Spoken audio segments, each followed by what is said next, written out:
Primera epístola a los tesalonicenses. Como todos sabemos, estamos estudiando la primera epístola a los tesalonicenses. Les invito ahí conmigo. Estamos teniendo estudios maravillosos sobre esta epístola. Después vamos a ir a la segunda epístola.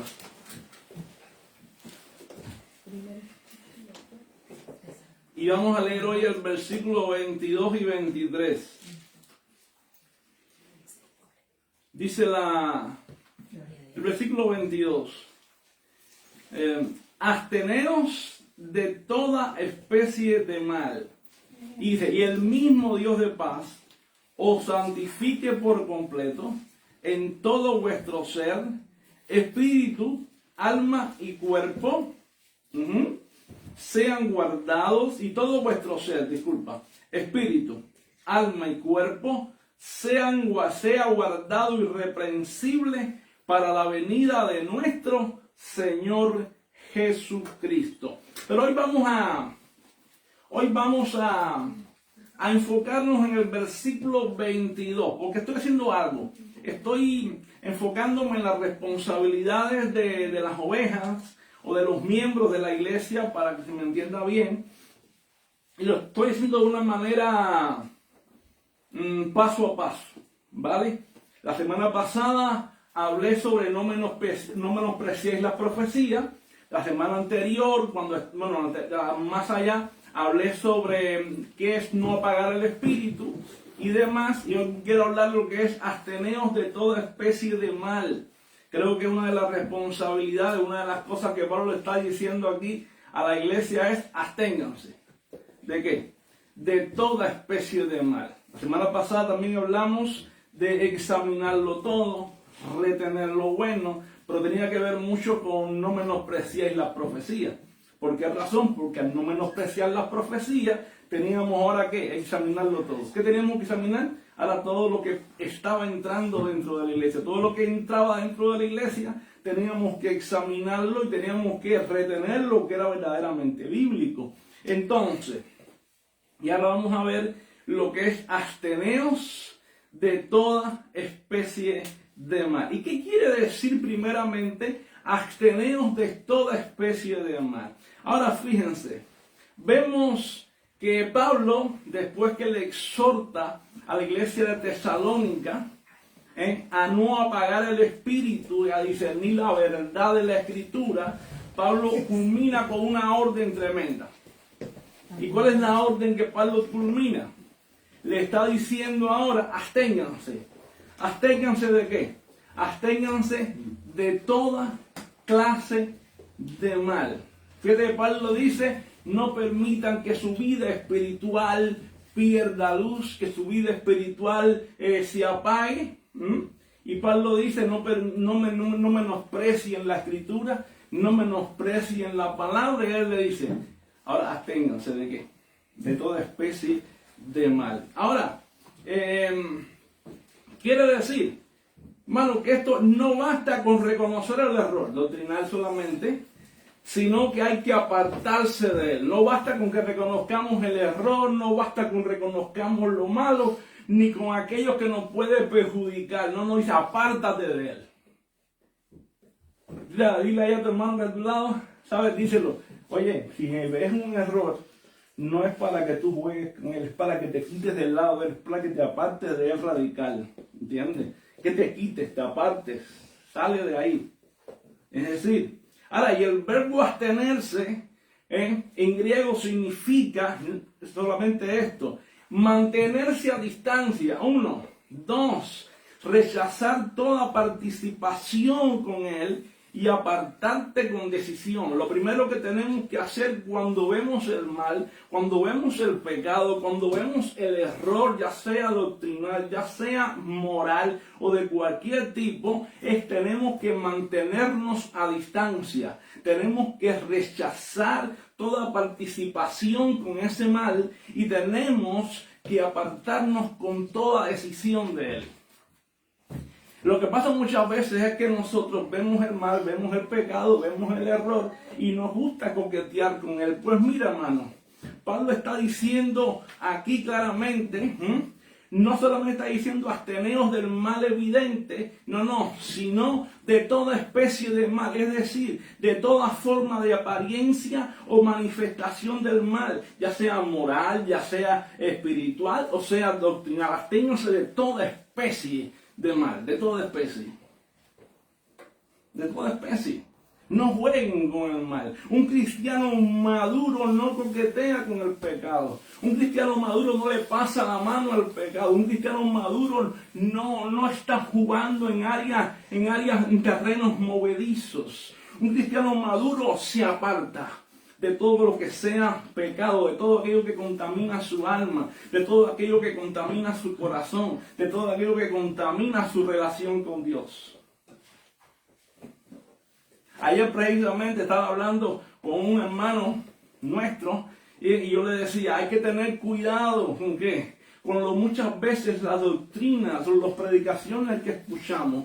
¿Por qué razón? Porque muchas veces las enseñanzas que vienen, que no son correctas, vienen disfrazadas como correctas. ¿Por qué? Porque las herejías, ¿sabes? Las herejías vienen con un 98% de verdad y un 2% de mentira. Y si yo encuentro un 2% de mentira en una enseñanza, yo tengo que apartarme de ella. ¿Por qué razón? Porque donde hay mentira, ahí no está Dios. Ahí no está Dios, hermano. Porque ¿quién es el padre de la mentira? ¿No es Satanás? Y si en una predicación yo encuentro, aunque sea un 2% de mentira, algo no está bien ahí. Y lo que me están introduciendo es un vaso de agua con una gota de cianuro. Y ese vaso de agua todos los días con una gota de cianuro, con 3 gotas de cianuro, al mes me va a matar. ¿Sí o no? Y lo que Pablo está diciendo aquí es que tú y yo, nosotros como hijos de Dios, tenemos que abstenernos de toda especie de mal, espiritual, moral o doctrinal. Apártate de él, no juegues con él, ¿entiendes? No juguemos con él, no coqueteemos con él. En el Antiguo Testamento tenemos un ejemplo verídico acerca de esto. Tenemos a Sansón.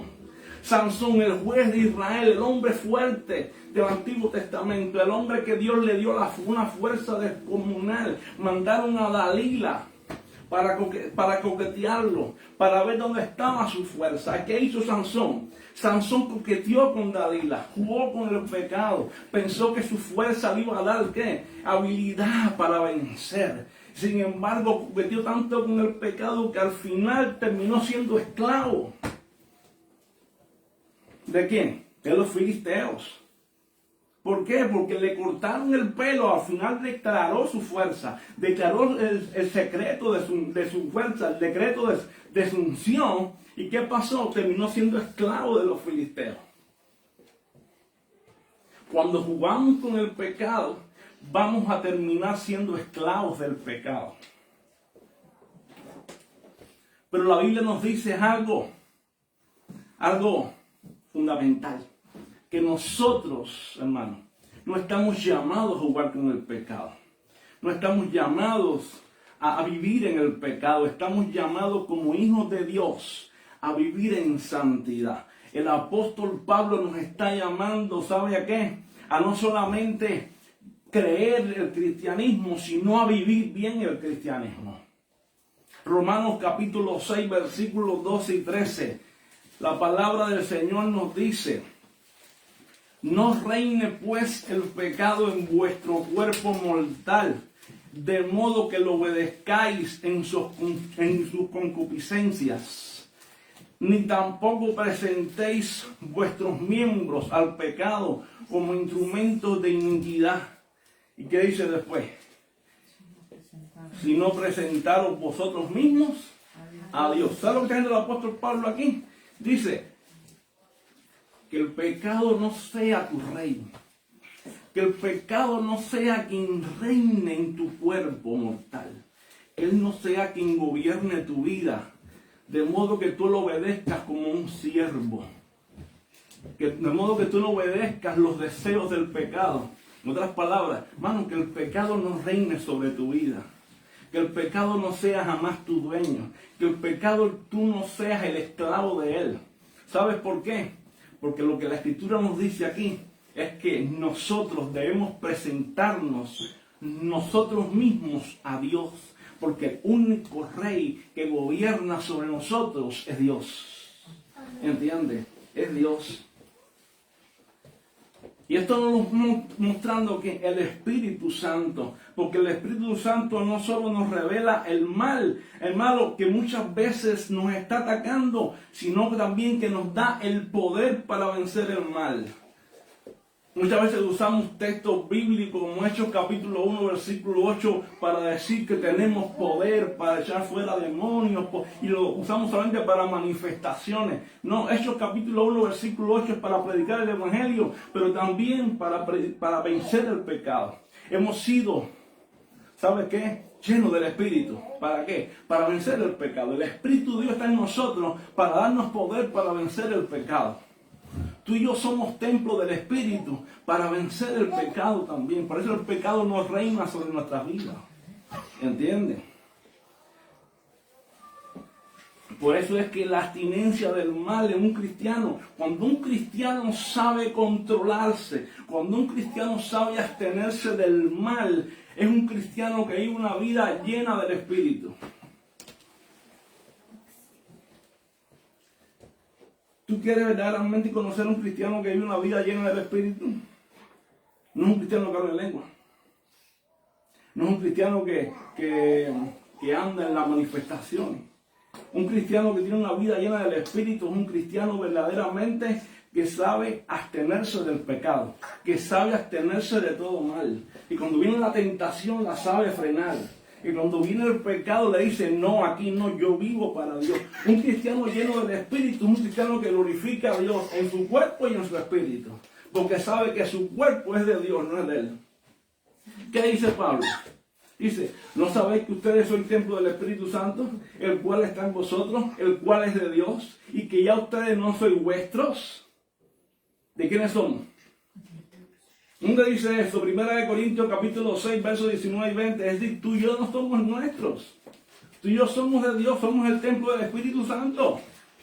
Y si tú y yo no nos pertenecemos, entonces tú y yo tenemos que decirle no al pecado, no a la tentación, abstenernos de toda especie de mal. ¿Y por qué tenemos que hacer esto? Porque tú y yo hemos sido, verso 20, comprados con precio de sangre. ¿Sabes qué? Nuestro Señor es el Señor Jesucristo. El que reina en nosotros es el Señor Jesucristo. El Rey de Reyes, el Señor de Señores. No hay otro Rey sobre nuestra vida. Así es mi vida. Amén. Gloria al Señor. Gloria al Señor. Entonces, ¿sabes qué? Mira, tenemos el ejemplo bíblico. Si vamos al Nuevo Testamento, tenemos el ejemplo bíblico del apóstol Pedro. ¿Quién fue el apóstol Pedro? ¿Quién fue el apóstol Pedro? Mira, en Lucas capítulo 22, del 54 al 62. ¿Qué pasó con el apóstol Pedro? Vamos a verlo. Venga conmigo. Lucas 22, versos 54 a 62. Lucas, Evangelio según San Lucas, verso 22, verso 54 al 62. Dice la palabra así. Dice así. Y prendiéndole, le llevaron y le condujeron a casa del sumo sacerdote. Y Pedro le seguía de lejos. ¿A quién? A Jesús. Dice, y habiendo ellos encendido fuego en medio del patio, se sentaron alrededor y Pedro se sentó también entre ellos.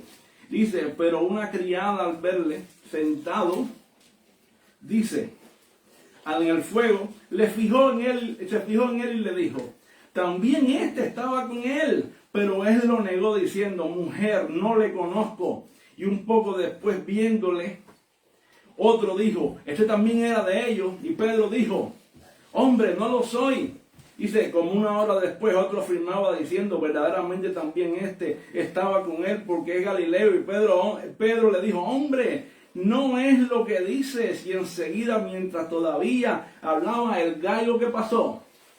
El gallo cantó. Entonces, vuelto, el Señor miró a Pedro y Pedro se acordó de la palabra del Señor que le había dicho, antes que el gallo cante me negarás 3 veces. ¿Y qué hizo Pedro? Pedro saliendo fuera lloró amargamente. ¿Qué le pasó a Pedro?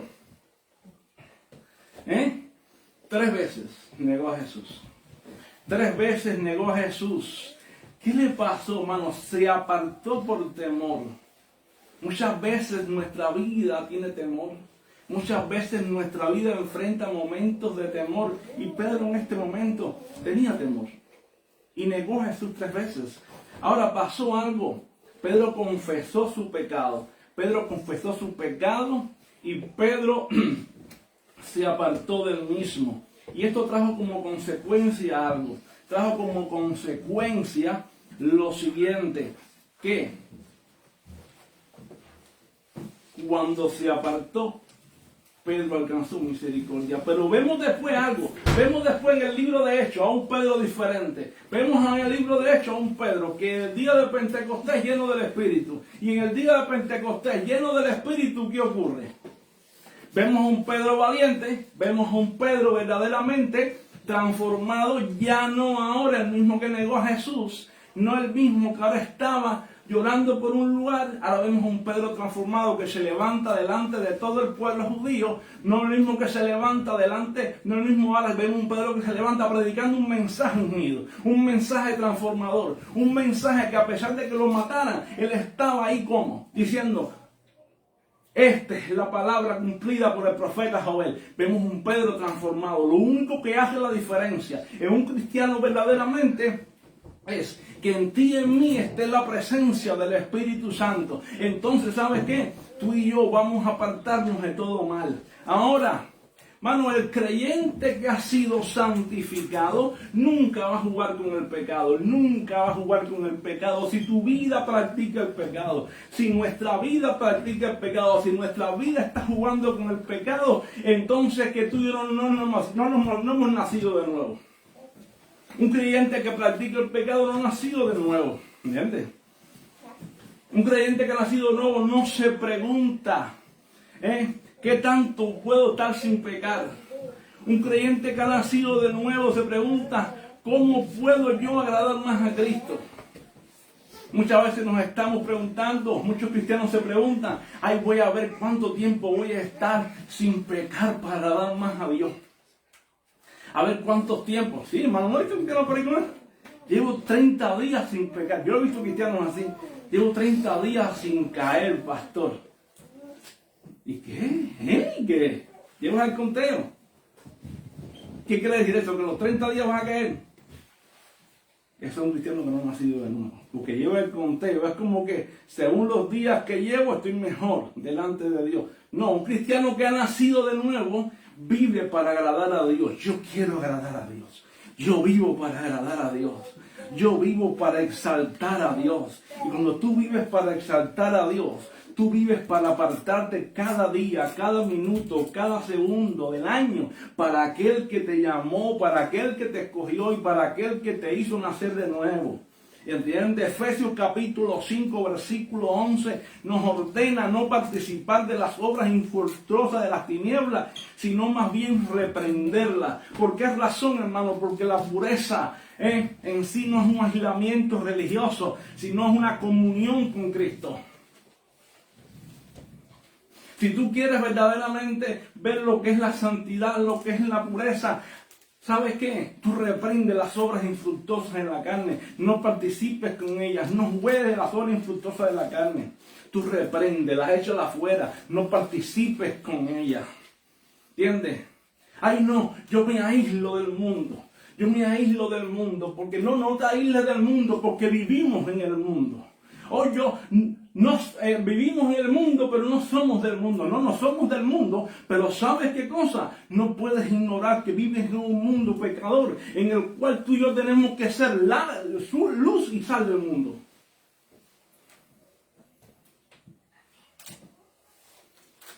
Si no nos metiéramos todos en conventos, como hacían los monjes, ¿no, verdad? Pues no, no es así, hermano.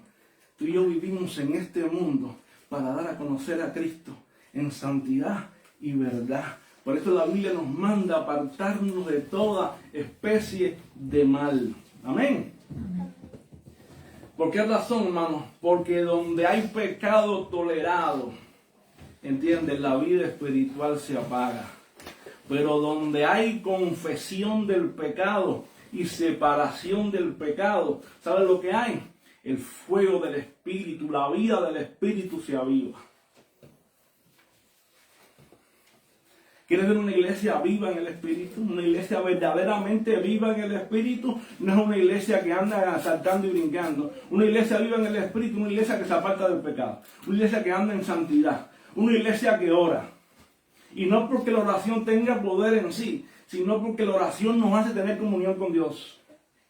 ¿Entiendes? Primera Tesalonicenses capítulo 4, versículos 3 y 4 que dice que la voluntad de Dios, ¿cuál es? A ver, lo que muchas veces decimos, ay, yo quiero conocer la voluntad de Dios. Vamos a ver cuál es la voluntad de Dios. La voluntad de Dios es nuestra santificación. Y que nos apartemos ¿de qué? De fornicación. Y que cada uno tenga, que sepa tener su propio esposo o esposa. ¿En cómo? En santidad y honor. Esa es la voluntad de Dios para nosotros, hermanos. Que tú y yo, ¿entiendes?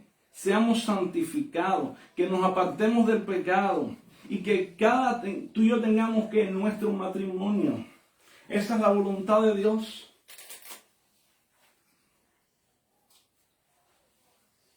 Ahora, nos estamos santificando diariamente. Pero venga acá, pastor, usted quiere la iglesia perfecta. No es una iglesia perfecta, la iglesia no es perfecta. La iglesia está en un proceso de santificación diaria. Pero tenemos una responsabilidad humana. ¿Cuál es la responsabilidad humana de todo creyente? Santificarse. ¿Cómo nos santificamos? Palabra, oración, congregación. Esa es la responsabilidad humana. Porque cuando oro, hablo con Dios, tengo comunicación con Dios, tengo relación con Dios. La oración me santifica porque es un medio de gracia. La palabra, ¿qué? La palabra me santifica porque es el medio donde Dios me habla. Cristo dijo, Juan 17:17, Cristo dijo, tu palabra es verdad, tu palabra, ¿qué hace? Nos santifica. Santifícalos en tu palabra es verdad. ¿Y qué hace la congregación? Cuando venimos a congregarnos, tenemos comunión unos con otros. La Biblia dice, Hebreos capítulo 10, versos 24 y 25, no dejéis de congregaros como algunos tienen por costumbre, más bien sabiendo que aquel día se acerca. Dice la Escritura, si tenemos comunión dice, si andamos en luz, como Él está en luz, y tenemos comunión unos con otros, la sangre de Jesucristo, su Hijo, nos limpia de todo pecado. En otras palabras, si tú y yo andamos en luz, santidad, como Cristo anda en luz, y tenemos comunión así como estamos ahora unos con otros, comunión, ¿dónde? En la iglesia. Entonces, ¿qué? La sangre de Cristo nos limpia de todo pecado. ¿Entiendes? Lo que pasa hoy en día es que hay muchos cristianos que quieren ser cristianos online. Online ya no es cristiano. Eso fue en el tiempo del COVID. En el tiempo del COVID había, eso fue un proceso que Dios lo permitió para que la iglesia no muriera. La iglesia no va a morir, perdóname, rectifico la palabra. Para que la iglesia tuviera un tiempo fuera edificada en la casa, mejor dicho. La iglesia no muere, perdón. Para que el creyente tuviera tiempo en su casa de edificación. Pero ya hoy en día no hace falta, ¿entiendes? Tener una iglesia online. Se aplica, ¿entiendes? En tiempos extras. Pero hoy tenemos que congregarnos. Hoy hay que congregarse. Amén. Muy bien. Vamos allá. Ahora,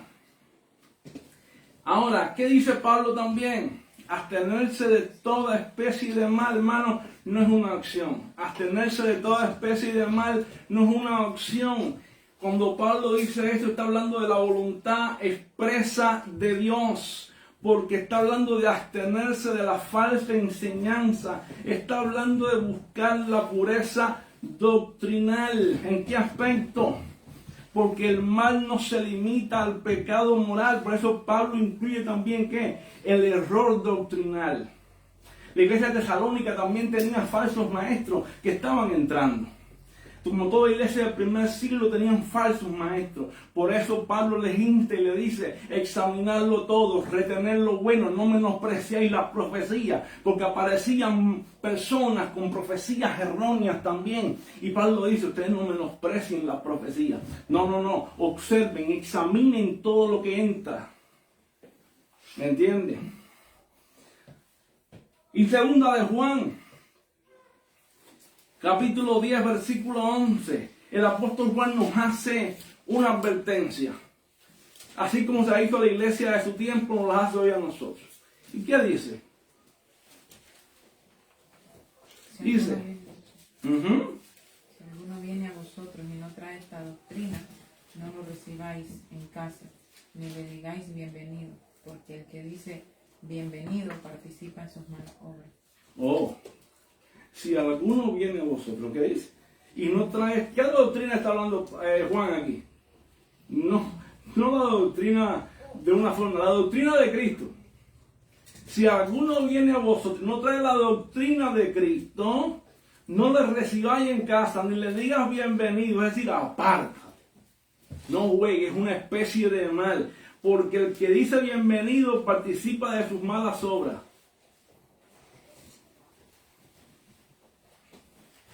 En otras palabras, un cristiano, hermano, no puede tener complicidad con la mentira.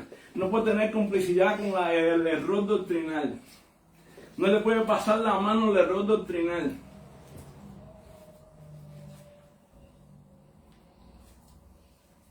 No, hermano. Hay que ser tajante. Ay, que mira, que es que él cree que hay... Él cree que hay que guardar el sábado. Y este no cree. Pero es mi hermano. No, hermano. No hay que guardar el sábado ya. Ay, no, que mira, que él cree esto y que cree lo otro. No, hermano. Hay que tener la doctrina de Cristo. Amén. Entonces, hermano, ¿sabe qué? Tenemos que entender que la hospitalidad tiene límites. ¿Cuándo? Cuando se compromete la verdad de Cristo. Si hay compromiso con la verdad de Cristo, la hospitalidad tiene que tener límites. ¿Por qué razón? Porque la falsa doctrina no solamente tiene que ser rechazada, sino también tiene que ser evitada. Evita la falsa doctrina. No dejes que la falsa doctrina entre en tu hogar, ni en tu familia, ni en tus hijos. En un tiempo en el cual hoy en día, en las escuelas, en los trabajos, en todos lados, están enseñando todo tipo de doctrina, todo tipo. Ideologías de género, pensamientos erróneos, que si hoy se puede hacer esto y aquello, que lo mismo da que tengas tal edad para pasar por aquí, para pasar por allá. ¿Sí o no? Pues no compatibilice con ese pensamiento ni con esa ideología. ¿Sabe por qué? Porque eso no es de Dios, mano. Eso no es de Dios. No. Dios hizo a Eva y a Adán. ¿Entiendes? Dios no hizo a Adán y a Evaristo. ¿Entiendes? Dios hizo a Eva y hizo a Adán. Hombre y mujer los hizo. Y si en tu escuela te enseñan diferente o en tu trabajo te dicen lo contrario, eso recházalo. Evita toda clase de mal. Si te dicen, ságate un niño, rechaza eso, porque Dios hizo la idea. ¿Sabe qué? La idea de la familia es que el hombre se multiplique, se fructifique, se expanda y tenga hijos.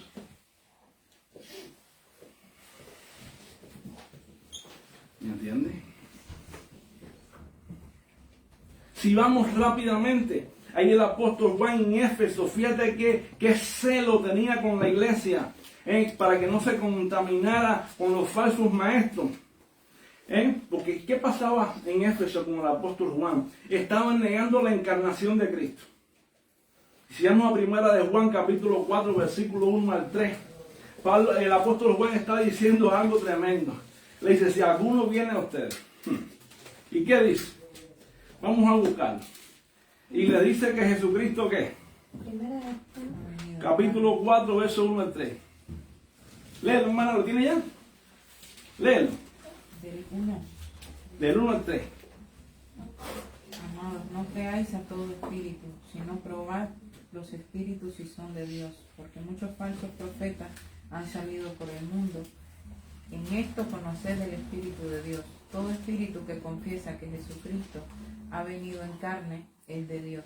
Y todo espíritu que no confiesa que Jesucristo ha venido en carne no es de Dios. Y este es el espíritu del anticristo, el cual vosotros habéis oído que viene y que ahora ya está en el mundo. Hijitos, vosotros sois de Dios y los habéis vencido, porque mayor es el que está en vosotros que el que está en el mundo. Ahí está. Un texto que muchas veces usamos, mayor es el que está en mí que el que está en el mundo, ¿no es así? Pues mira, Juan lo usó para esto, para decirle, si hay muchos falsos maestros, muchos falsos profetas han salido por el mundo, dice, no crea todo espíritu. Y si alguno viene diciéndole a ustedes que Jesús no vino en carne, no le crean. ¿Entiendes por qué? Porque ese no viene de Dios, ese es el espíritu del anticristo. ¿Entiendes? Pero si alguien viene diciendo Jesucristo vino en carne, ese sí es de Dios. ¿Entiendes? Juan tenía un énfasis tremendo para que esta iglesia no cayera en el error, hermano. Él no promovió un amor sentimental, sino un amor anclado en la verdad. Tú y yo no podemos poner un amor sentimental. Muchas veces promovemos un amor sentimental. Ay, es que, mira, yo lo he oído muchas veces. Míralo por acá. Es que tenemos que estar todos unidos, porque todos somos uno. Pensemos como pensemos. No importa la creencia que tengamos, ni el credo que tengamos. Estamos llamados a estar todos unidos. Unidos en la diversidad. Seamos lo que seamos. ¿Sí o no? No lo he oído por ahí nunca. No importa que yo sea tal cosa, cual cosa, o lo otro. No importa que yo crea en el judío mesiánico, no importa que yo crea en los adventistas, que yo crea en los pentecostales, o que yo crea en reformados. Vamos a estar todos unidos, bonito. ¿No lo ha visto por ahí? No, hermano. Eso no es real. Cuando la Biblia me habla a mí de la unidad del Espíritu, me habla de dos aspectos fundamentales. La unidad fraternal, como familia en la fe. Y dos, la unidad doctrinal, un solo Dios, un solo Dios, un solo Señor, una sola fe. ¿Qué dice? Una. ¿Cuánto? Una sola fe. No dos fe. No puede haber dos fe. No pueden haber dos, tres doctrinas. Una sola fe. Un solo bautismo. Un solo Dios y Padre. ¿Te das cuenta?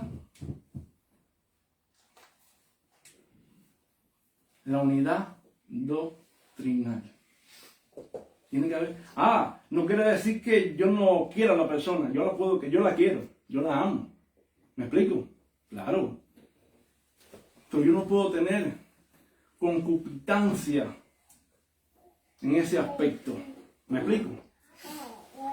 Yo la amo, yo lo respeto, todo perfecto. Lo amo, lo respeto, pero yo no puedo tener comunión. ¿Me explico? En ese aspecto. Porque, hermano, amar la verdad implica rechazar la mentira. Usted no ha oído por ahí un dicho que dice, juntos pero no revueltos. Pues mira, no, aquí no se aplica eso.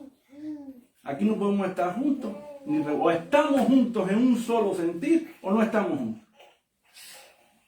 ¿Entiendes? Pero revueltos no podemos estar. Juntos sí, juntos en una sola fe, en un solo sentir, en un solo Señor. Esa es la fe en Cristo.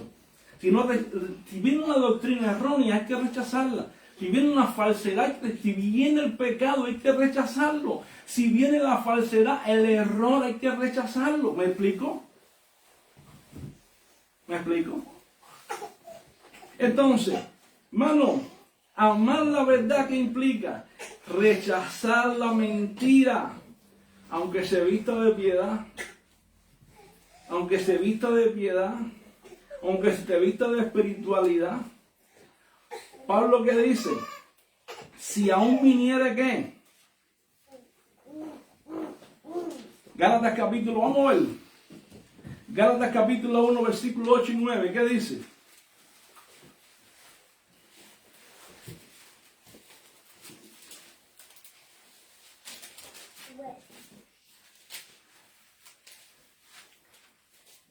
Búsquelo. ¿Lo tiene ya? Pues lo voy a leer. Si aún nosotros, ¿qué dice Pablo? Aún él, se implica a él mismo. Dice, si aún nosotros, o un ángel del cielo, os anunciare otro evangelio diferente del que os hemos anunciado, ¿qué sea? Anatema. ¿Sabes lo que es anatema? Maldito, maldición. ¿Te das cuenta que no puede haber concupitancia con nada? No puede haber concupitancia. ¿Dice? ¿Qué dice el otro? ¿Qué amigo? Mas si aún nosotros, un ángel del cielo, os anunciare otro evangelio diferente del que hemos anunciado, sea anatema. ¿Y otro? Como antes hemos dicho, también ahora lo repito. Si alguno predica diferente evangelio del que habéis recibido, sea anatema. Lo repite nuevamente, 2 veces. En otras palabras, dice Pablo, si aún yo, si aún Sila, si aún Timoteo, que estaba con él, le predico otra cosa, no lo reciban. Rechácenlo. ¿Entiendes? Si viniera un ángel de ahí del cielo y le dijera un evangelio diferente al que yo le estoy predicando ahora, apártese de toda especie de mal. ¿Entiendes? ¿Por qué? Y hay que decirle, es anatema, es maldito, es maldito, es maldito. Quiere decir, hermano, nosotros como creyentes no podemos unirnos a movimientos que distorsionan el evangelio.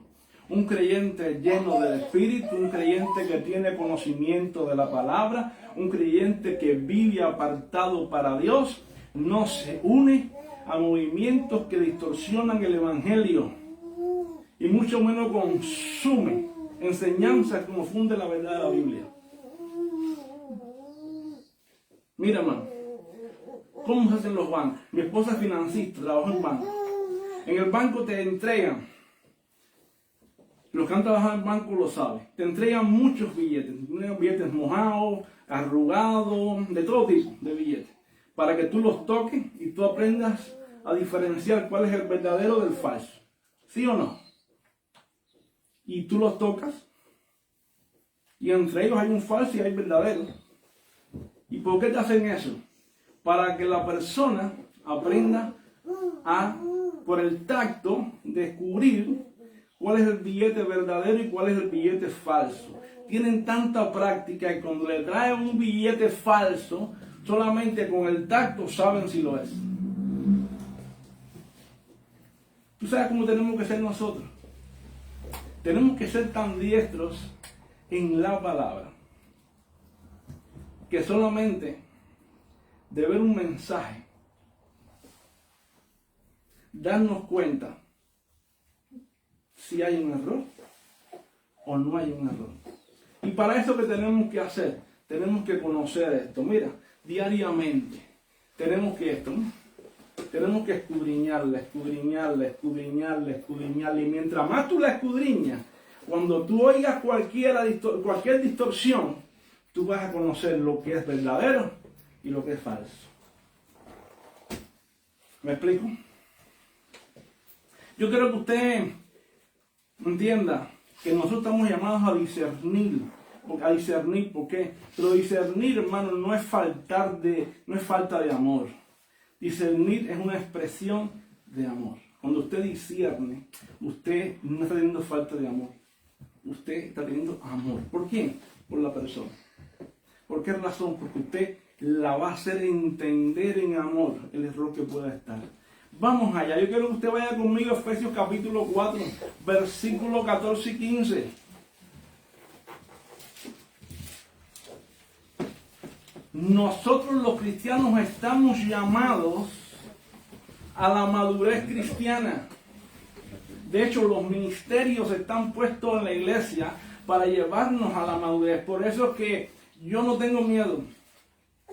No tengo miedo a hablarle a la iglesia a que se aparte del mal, a que salga de cualquier enseñanza que pueda tener en su mente o que pueda estar escuchando, o que se aparte de cualquier pecado, que se aparte de cualquier cosa que lo pueda contaminar, o de cualquier error moral que pueda ir a su mente o tentaciones. ¿Sabe por qué? Porque nosotros estamos puestos, hermano, para llevar a la iglesia a la madurez.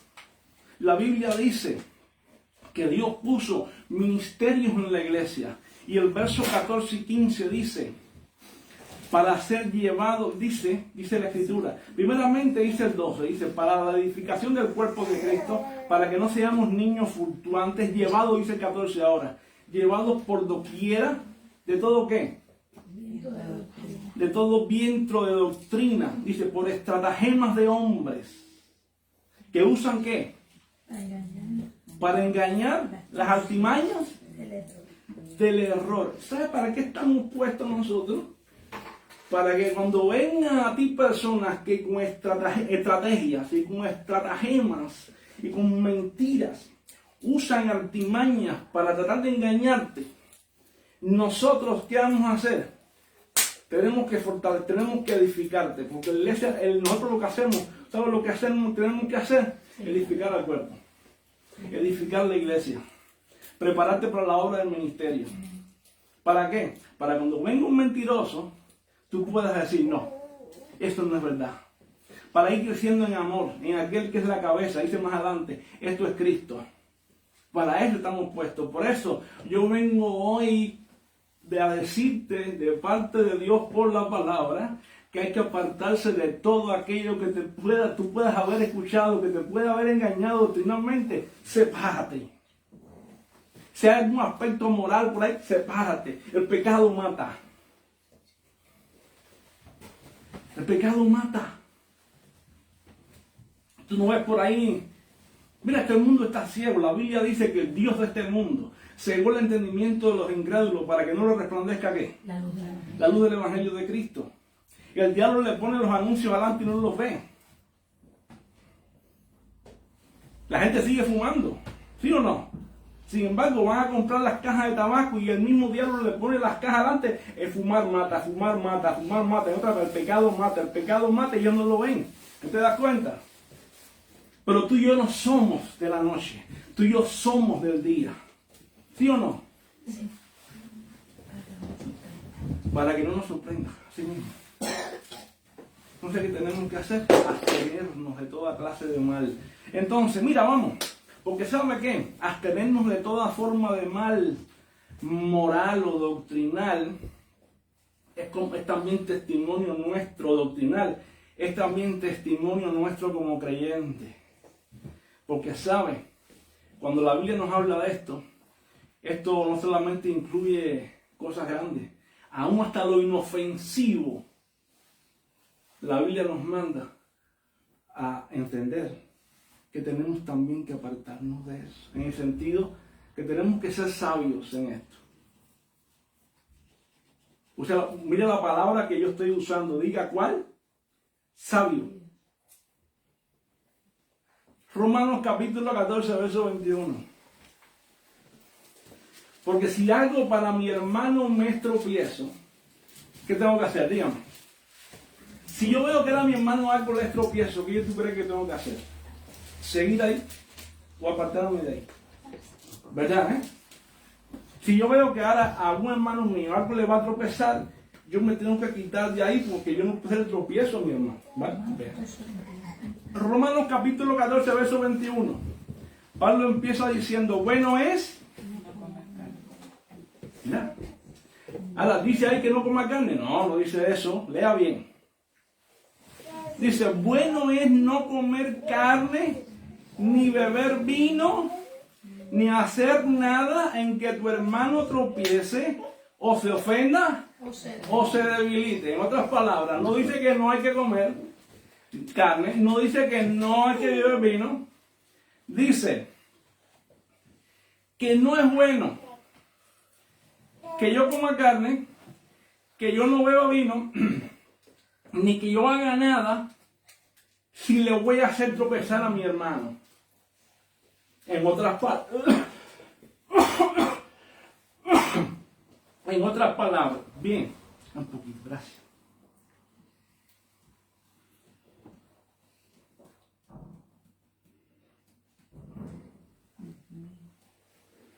En otras palabras, si yo veo que ahora un hermano mío que es débil en la fe, o que le es tropiezo, que yo coma carne de cerdo, supongo, le voy a hacer tropiezo, ¿qué tú crees que yo voy a hacer? No voy a comer carne.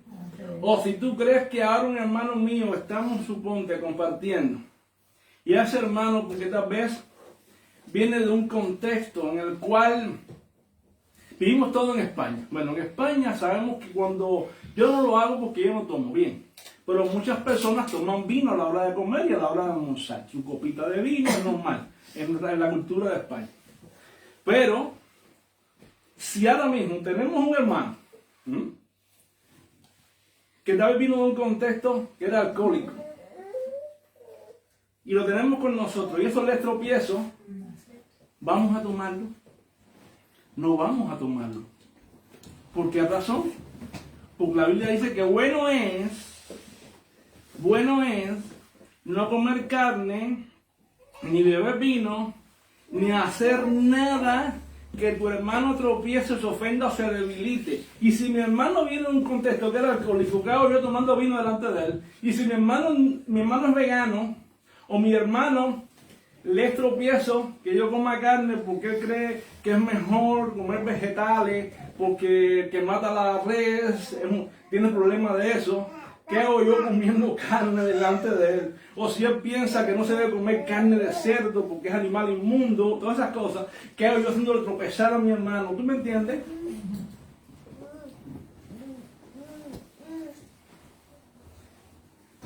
No como cerdo, me como un pollo con él. Me explico, no es que no coma carne, pero me como un pollo con él, no cerdo. ¿Me entiendes lo que te estoy diciendo?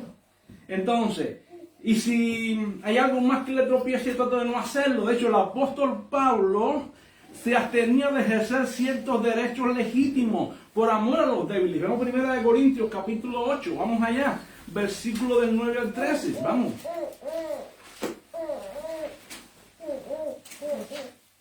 Primera de Corintios. Eso también implica apartarme de toda clase, a toda especie y demás. Vamos allá.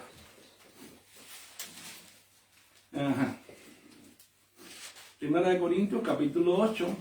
Primera de Corintios 8, 9 al 13. ¿Sí? Bien, ¿lo tienen? Dice Pablo. Pero mirad esta libertad vuestra. Oye, Pablo le está hablando a creyentes que tienen conocimiento. No le está hablando a creyentes que no son maduros. Dice, usted tiene conocimiento. Dice Pablo. Pero mirad que esta libertad vuestra no venga a ser tropezadero para los débiles. Usted tiene conocimiento en cuanto a estas cosas, ¿no? No venga a ser tropezadero para los débiles. Porque si alguno te ve a ti, que tienes conocimiento, sentado a la mesa, en un lugar de ídolo, la conciencia de aquel que es débil no será estimulada. Dice, no será estimulada a comer carne, los sacrificados, los ídolos. En otras palabras, el que tiene conocimiento dice, esto no es nada, porque en mí que esto no es nada. Pero el débil, ¿qué dice? ¿Qué hace él ahí? Yo vengo de ahí, ¿te das cuenta? Es lo mismo. Me va a arrastrar nuevamente a eso. ¿Entiendes? Entonces, dice, y por el conocimiento tuyo, y si por el conocimiento tuyo se perderá el hermano débil por quien Cristo murió, de manera pues, pecando contra los hermanos e hiriendo su débil conciencia, contra Cristo pecáis. Por lo cual, si la comida le es a mi hermano ocasión de caer, no comeré carne jamás, para no poner tropiezo a mi hermano. En otras palabras, si el hermano le es ocasión de caer, que yo esté sentado aquí, o que yo coma esto, o que yo esté allí, para que él no caiga, para que él no peque, porque por él Cristo murió, porque yo soy maduro, porque tengo conocimiento, porque yo sí sé lo que hago, pero él es débil en la fe, él no sabe, él está comenzando, por causa de él yo no lo voy a hacer. Porque haciendo eso, ¿qué yo estoy haciendo? Me estoy apartando de toda especie de mal. ¿Contra quién? Contra mi hermano. Por eso Pablo puede decir, todo es lícito, mas no todo me conviene, pero por agradar a Dios, yo lo hago. ¿Me entiende? Ahora, quiere decir, Pablo tenía ¿qué? Tenía libertad. Pero ¿qué hacía Pablo? Prefería negarse a sí mismo y no ser piedra de tropiezo a sus hermanos. Mira, hermano, tú y yo tenemos que negarnos a nosotros mismos muchas veces, para no serle de piedra de tropiezo a los hermanos. Y muchas veces decimos, yo soy el más espiritual, no, yo sí tengo. No, hermano, no, tú y yo tenemos que negarnos a nosotros mismos. ¿Para qué? Para hacerle de bendición a nuestros hermanos, porque la santidad, hermano, no es de boca. La santidad es práctica. La santidad no es legalismo. La santidad es la expresión viva del amor. De nada vale que yo diga santidad, no, yo no tengo que expresarlo. Amando a mi hermano, amando a mi hermano. Muy bien. Entonces, yo quiero que usted y yo vayamos hoy y oremos al Señor en esta hora. Porque recordemos algo. Filipenses 2:15 nos exhorta a ser irreprensibles y a ser sencillos, hijos de Dios, sin mancha, en medio de una generación como maligna y perversa. Y eso es lo que la palabra del Señor hoy nos está mandando. A que en medio de toda esta generación en la cual tú y yo estamos, seamos luminares en el mundo. Amén.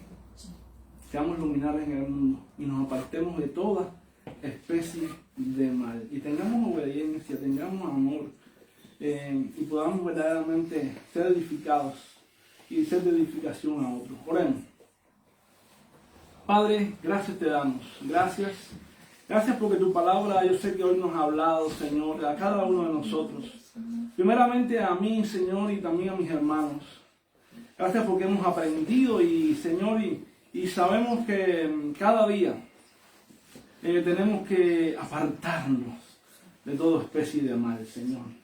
Tenemos que apartarnos de todo ese pecado que diariamente nos acecha, de todo ese pecado que diariamente viene a atacar nuestra vida, a desviarnos del plan, a desviarnos de tu propósito, Señor, a tratar de hacernos caer, aún aquello muchas veces ese error doctrinal que muchas veces, porque tu pueblo carece de conocimiento, quiere distorsionarle, Señor. Y yo sé que hoy tú, Señor, nos has hablado para que estemos más apercibidos, para que estemos atentos, para que estemos con los ojos bien apercibidos y bien despiertos, y nuestros oídos, Señor, atentos a la voz tuya por tu palabra, a la voz tuya para poder conocer más cuál es tu voluntad, buena, agradable y perfecta en Jesucristo. Pero Dios mío, yo te ruego, Dios mío, por todo este pueblo, Señor, que cada día más podamos seguir siendo transformados mediante una renovación diaria en tu palabra, Señor. Porque haciendo esto sabemos que seguiremos creciendo, seguiremos avanzando en el conocimiento de esa voluntad revelada en Cristo. Padre Santo, en el nombre de Jesús, sabemos que en ti somos más que vencedores y por esa razón, Señor, En este día decidimos, Señor, juntos todos, Señor, vivir una vida para ti, Señor. Ya vivimos, pero aún más, Señor, aún más, aún más, aún más, aún más, Señor amado, aún más, porque queremos agradarte, queremos vivir en ti, queremos caminar contigo, queremos cada día, Señor, estar en tu presencia de una manera especial, Señor. Gracias te damos en el nombre de Jesucristo. Amén, Señor. Y amén, y amén, y amén.